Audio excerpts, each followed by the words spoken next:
Kain po tayo. Ito yung pananghalian ko.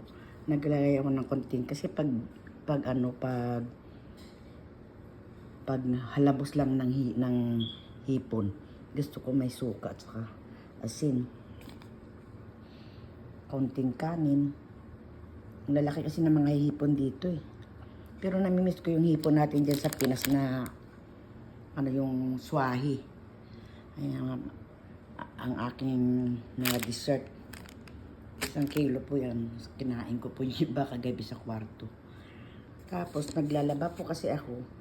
Pampa-active ko po. Ayan ko. Chocolate konti na lang natira. Kain po. At nag-movie marathon ako habang naglalaba. Maganda ang araw ngayon pero may snow. Natutunaw kaya sobrang lamig. Magandang tanghali. Hindi ako sumama.